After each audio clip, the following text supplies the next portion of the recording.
S3, S3, nggak mau nikah dulu. Ikut Putin kita.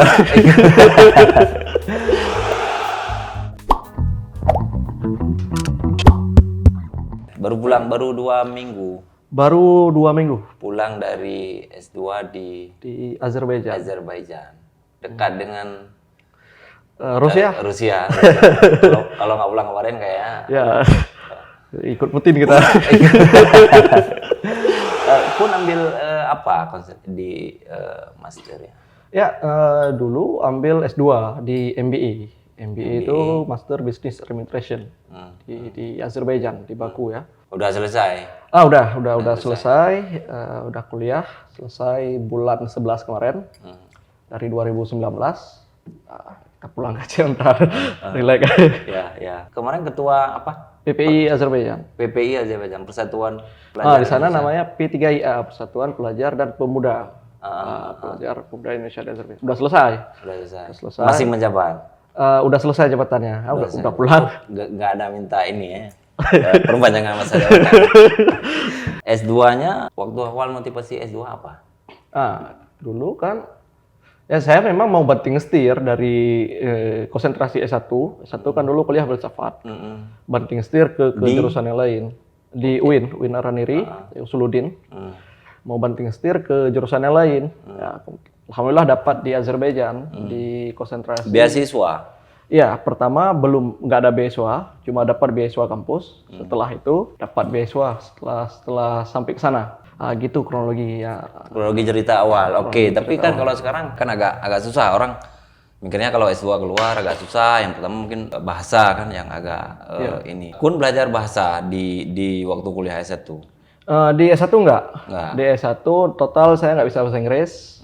Paling sedikit-dikit bisa bahasa Arab. Karena memang lulus dari pondok dulu. Dulu pondok Dulu pondok di Syamsuddauha. Di Syamsuddauha di Aceh Utara. Aceh Utara. Di Jamuruk. Ya, Jamuruk. Di sana ada 6 bulan. Berarti santri lah ya. Santri. Berarti tapi gondrong ya. Ya. Terus? Kemudian lanjut di UIN. Tahun pertama 2011 itu masuk di biologi, Fakultas Tarbiyah. Kemudian di tahun kedua 2012 itu lanjut kuliah satu lagi di jurusan pemikiran politik Islam di Usuluddin. Usuluddin ya. Di Usuluddin. Tapi selesainya di ilmu Al-Quran dan Tafsir. Oh, bisa ini pada awal-awal masa kan itu nama jurusan baru, pemikiran politik Islam. Ya.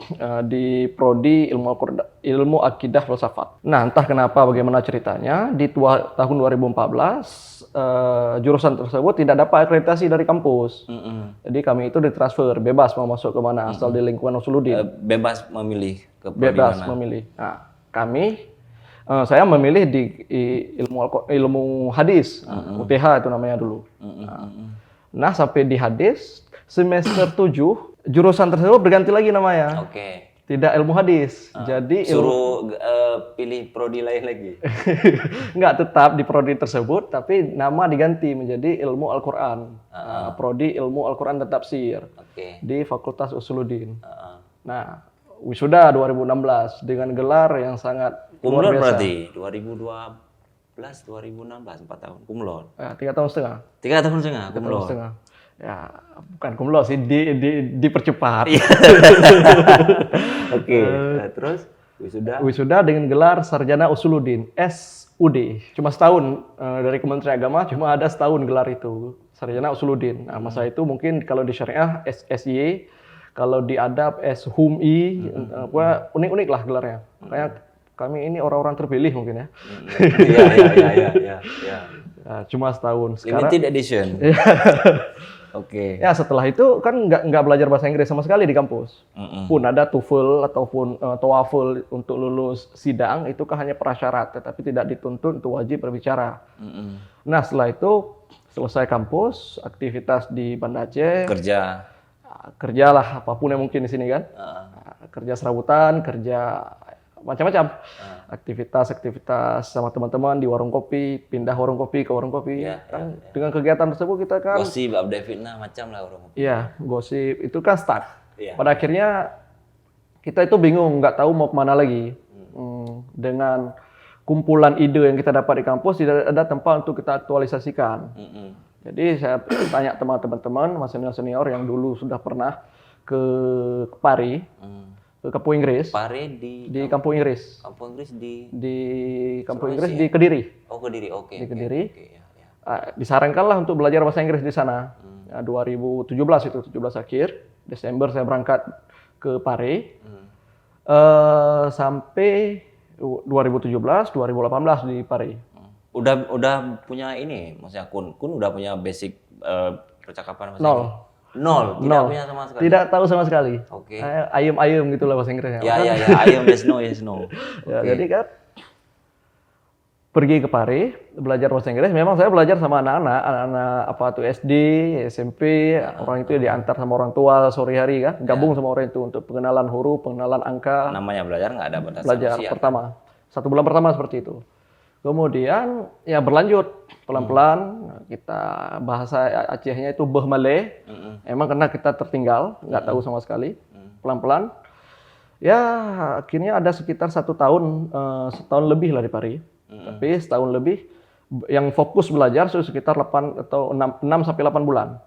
Lebihnya itu aktivitas di Itu bayar bayar di Pari. bayar, oke. Bayar kayak kebutuhan. Kun belajar bahasa Inggris mau S2 ke luar negeri memang. Awalnya belum. Awalnya hanya untuk belajar bahasa Inggris. Ya. Kan dulu saya pernah jadi freelancer wartawan freelance di sini. Nah, jadi kan ada berita-berita dari Inggris kita nggak bisa baca, perlu Google Translate. Iya. Nah, jadi awalnya hanya untuk sekedar bisa baca. Tapi sampai ke sana termotivasi lihat dengan teman-teman, banyak anak-anak Aceh yang di Pari itu fokus, orang itu fokus mau belajar, katanya mau lanjut S2. Lanjut S2 ke Australia, ke Amerika, ke Jerman. Nah, syarat untuk lanjut S2 kan harus dengan bahasa, salah satunya bahasa Inggris. Nah, di situ termotivasi gabung dengan komunitas mereka. Nama komunitas kita di sana Aceh Pari Community. Aceh Pari Community. Nah, di Pari. Nah, di sana karena udah gabung sama teman-teman, saling bersinergi, saling tukar informasi. Gimana cara daftar ke Australia, gimana cara daftar ke Amerika, ke Australia atau segala macam. Dan Kun akhirnya memilih ke Azerbaijan.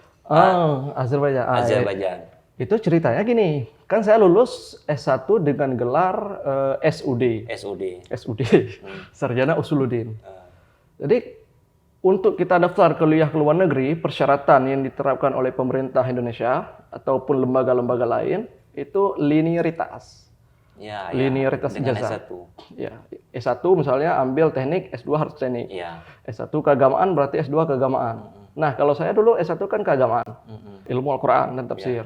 Walaupun nggak belajar ilmu Al-Qur'an dan tafsir, walaupun saya di filsafat. Jadi otomatis sasaran tembak saya itu nanti harus ke Timur Tengah atau kajian-kajian keislaman. Ya, sudah Timur Tengah, oke. Nah, akhirnya saya daftar ke kampus. Karena saya mau banting setir, daftar ke Australia, ke Jerman, ke apapun itu buka. Waktu saya daftar email ke kampus, belum daftar beasiswanya, dibalas sama orang kampus itu. Sebelum kamu, kira-kira gini lah istilahnya, sebelum kamu daftar ke kampus ini, tolong baca dulu deh persyaratannya. Oke. Sama deh kan? Jadi kan nggak cukup syarat kita. Nggak cukup syarat, S1 kita harus mawas diri, S1 keagamaan, masa mau daftar ke ekonomi, mau daftar ke statistik, ke teknik, nggak mungkin.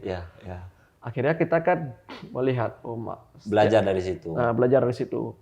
Ini mencari kampus yang mudah diterima.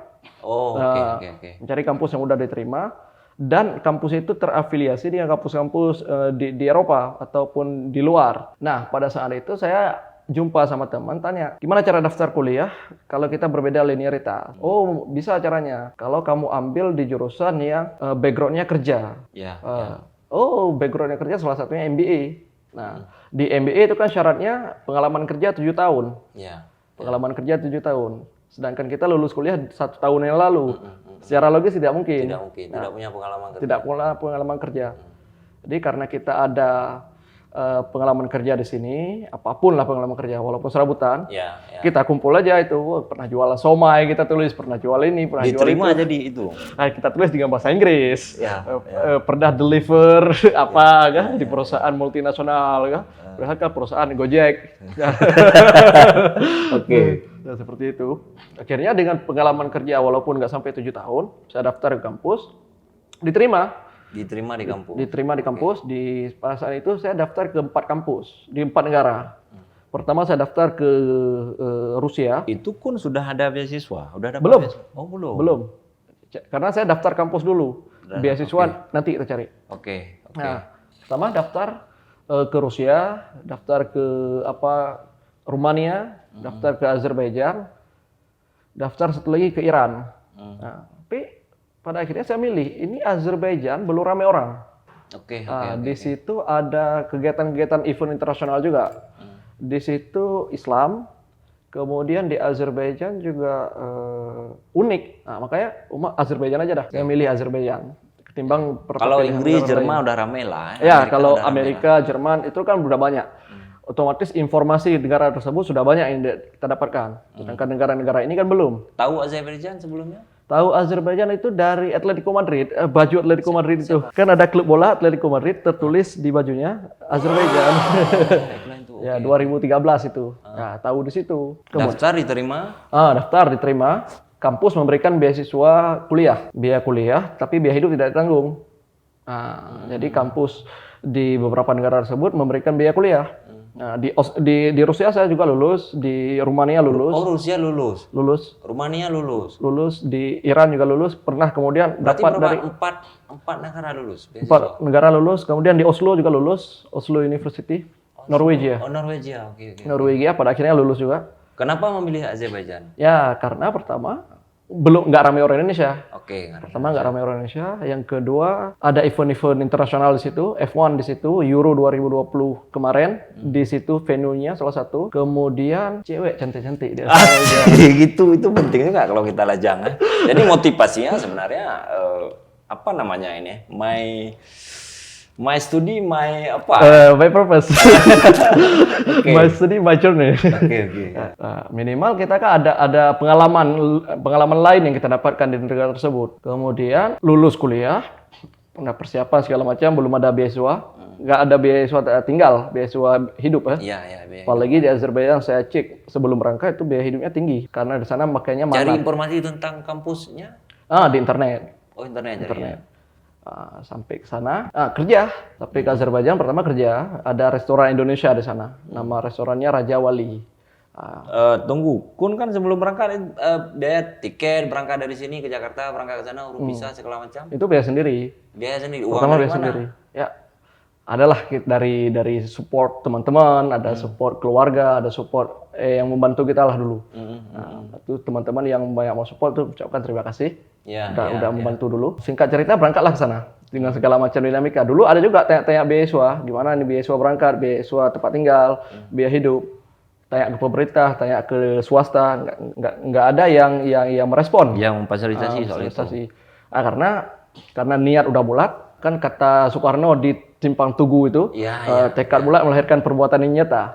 Darussalam menuju pelaksanaan cita-cita, kan begitu. Tagu langsung ke Azerbaijan. Sampai ke sana ya kita orang Aceh kan tahu cara survive, cara bertahan hidup. Kerja di restoran Indonesia. Kemudian ada juga kegiatan freelance, ada syuting film kebetulan pada saat itu. Kita juga diajak, ada kegiatan-kegiatan lain lah. Kemudian di semester 2, saya kan di semester 1 baru datang, tahu kampus itu terafiliasi dengan Eropa, daftar beasiswa Erasmus Mundus untuk exchange program, tukaran pelajar.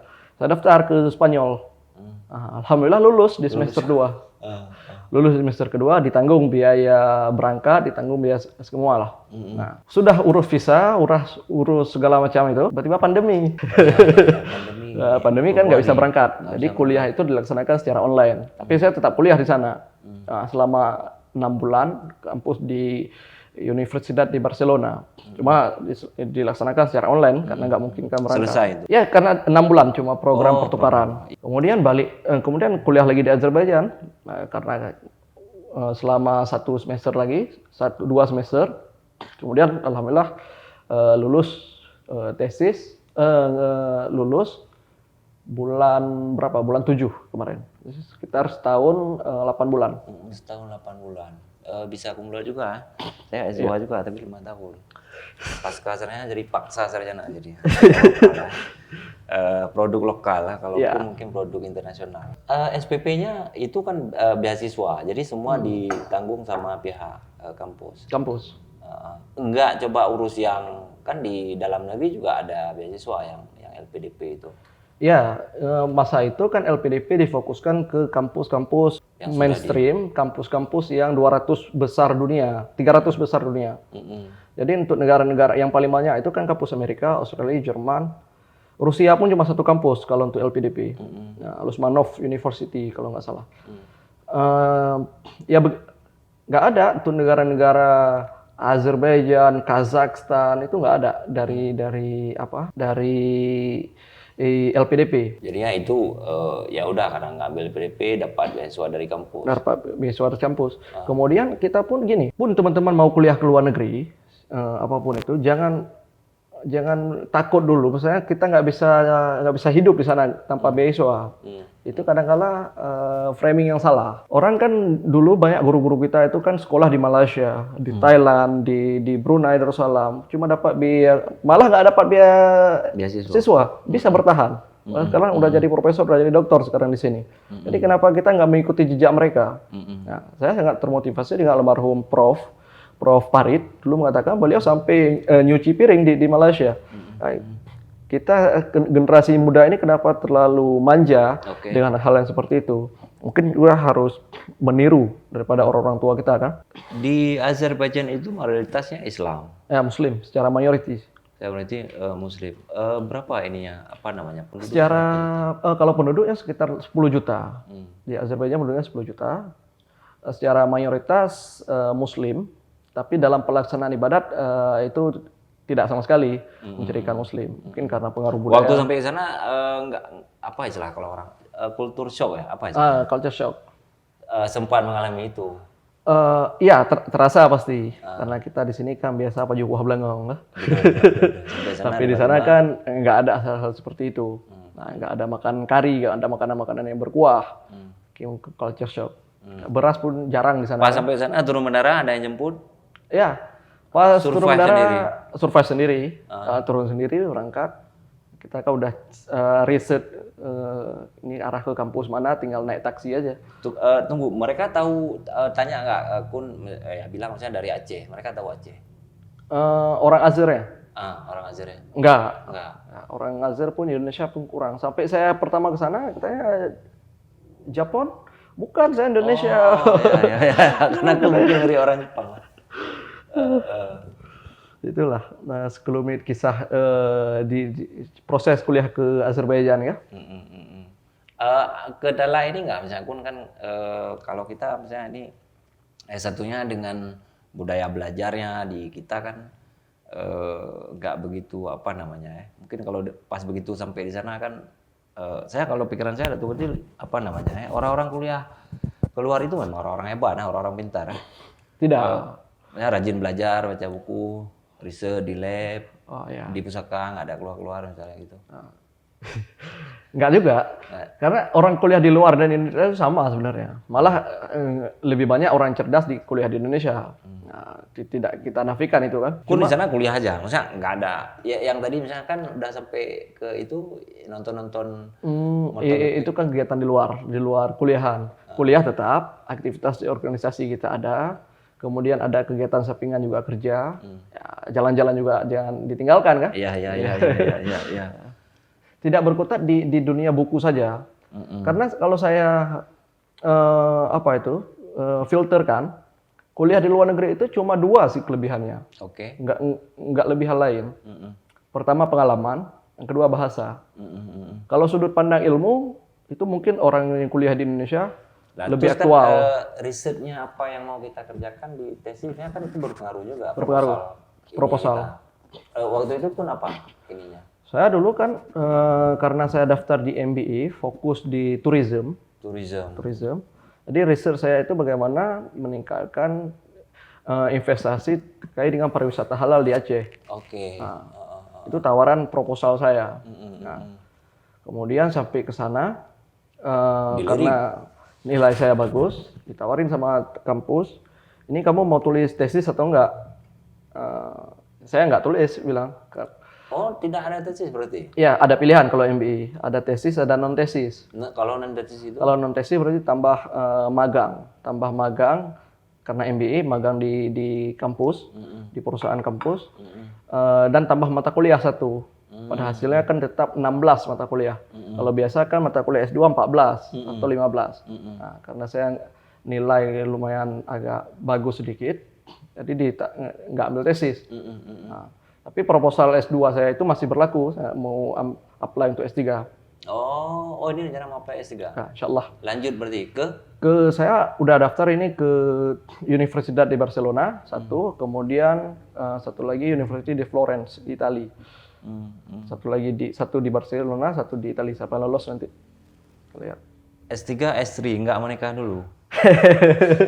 Berbarengan ya? Jadi berbarengan ya? Jadi kadang-kadang apa namanya, kalau memang nanti calon istri mau S3 kan bisa bareng-bareng ya kan? Yeah, jadi double degree. Ya, double degree.